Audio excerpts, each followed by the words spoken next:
আমাদের কথা আমাদের কথা আমরা বলে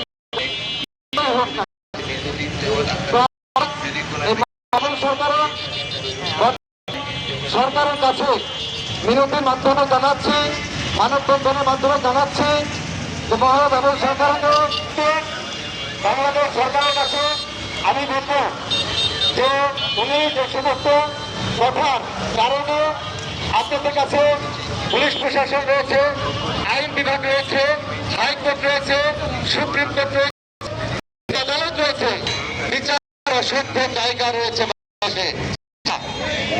তো সেই তার ওইভাবে কোনো নৃশংস ভাবে ঠিক আছে, এটাই মিনতি করি, এটাই কাকুতি করি, কারণ আমরা সাধারণ মানুষ, নিরীহ মানুষ, ঠিক কিনা মানুষ, আমরা নিরীহ মানুষ।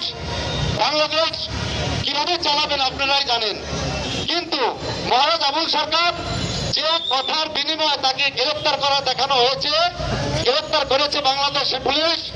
আমি পুলিশ ভাইদের দৃষ্টি আকর্ষণ করে বলতে চাই যে ভাইরা, আমরা বাংলাদেশে এই 15 মাসে দেখেছি যে বাংলাদেশে তারা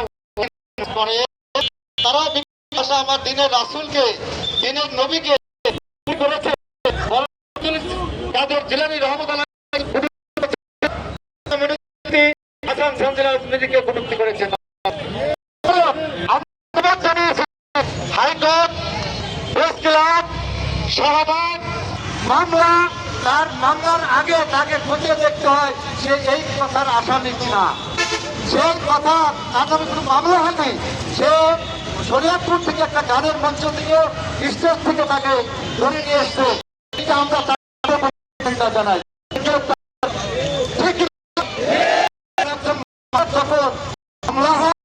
তখন তাকে যেই হোক বাংলাদেশে তাকে গ্রেফতার করতে পারে, কিন্তু কোন আইন শাসন বিভাগ তাকে গ্রেফতার বাংলাদেশে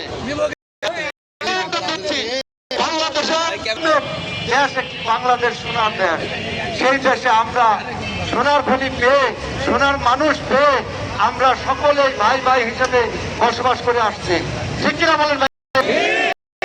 তার মধ্যে কিছু ব্যক্তিত্ব তাদের না, কারণ সমাজের দেশের নাম বলা, এই জন্য সমস্ত তারা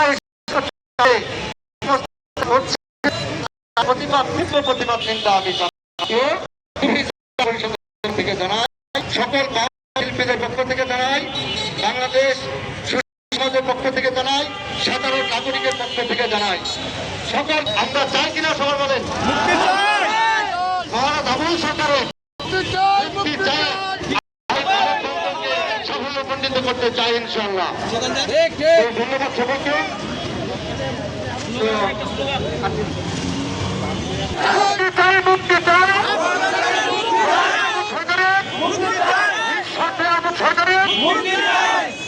ধন্যবাদ প্রিয় ভাই বোনেরা, আমাদের এ পর্যন্ত